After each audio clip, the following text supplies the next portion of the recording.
Well, it is Friday, and we have quite a weekend ahead of us with everything from the Winter Olympics to the Super Bowl on Sunday.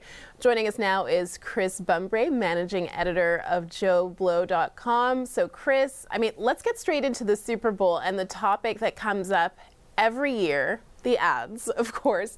So, what's different this year? Something very strange. So this year, the ads are going to be totally dominated, I think, by AI. Already, they've released a few of them, and there's been a lot of writing done about how a lot of kind of big stars aren't really being hired by these companies anymore because, people are just replacing them with AI. If you look here at this one that we're showing right now, it's a Jurassic Park ad where they used AI to de-age Sam Neill and Laura Dern and Jeff Goldblum. And to me, I take a look at this and it looks so strange, especially if you watch it on a big screen and you go scene by scene. There's something about the look of AI that just really turns me off, and I think it's going to become more and more prevalent. And I think the Super Bowl, all the fun ads that we remember from when we were younger, they're all going to be replaced by kind of, what I call AI slop. The only thing is there are some companies that are using AI in a creative way, and it's funny, the ones that are going to be doing it are probably going to be the AI companies themselves who have all bought ad time. Yeah, oh my gosh, it's such a strange time that we're living in, but that's just the new reality, I guess. Well, speaking of the Super Bowl, given that it's Super Bowl weekend, it's not a big weekend at the box office, but Michael Jackson biopic is going to be getting some publicity during the Super Bowl. Let's take a quick look. You're confident. You're strong. You're beautiful. You're the greatest of all time. All right, so there it is. The Michael Jackson biopic, it stars Jafar Jackson as Michael Jackson. That's Michael Jackson's nephew, the son of Jermaine.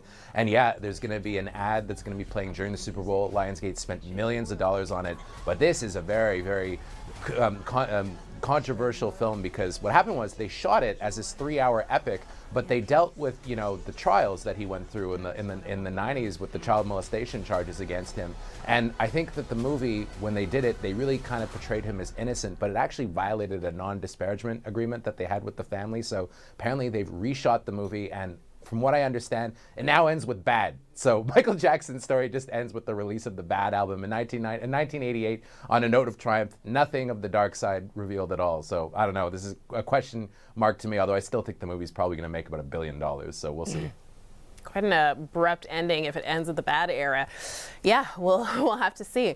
Okay, so continuing with movies, a Charlie XCX movie coming out this week, and I remember we talked about this movie when you were at Sundance. Yeah, so it's called The Moment, and it's about Brat Summer. Fun fact, I actually had to look up what Brat Summer was in ChatGPT because somehow I missed it all, even though it was the biggest thing that ever happened. It was a big thing. I guess I was living under a rock. Maybe it's just not really my demo, but I really enjoyed the movie. It's kind of a mockumentary satire. She plays herself kind of at the height of Brat Summer going crazy, but it goes in completely insane directions that are totally fictional.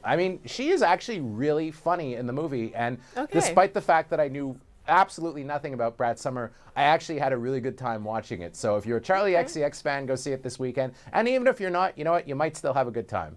I did. All right.